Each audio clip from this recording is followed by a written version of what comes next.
4 چیزو گدایی نکن: پول، سکس، محبت و عشق. پولو با فکر درست و پشتکار و زور و بازو میتونی به دست بیاری.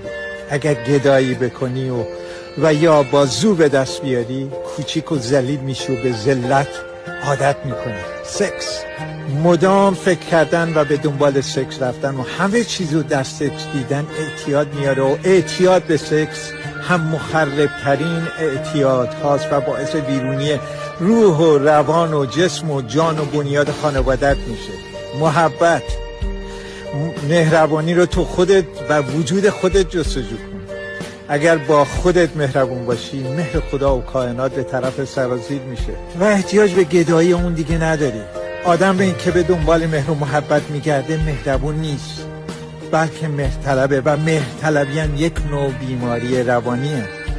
عشق، به زور از کسی نخواه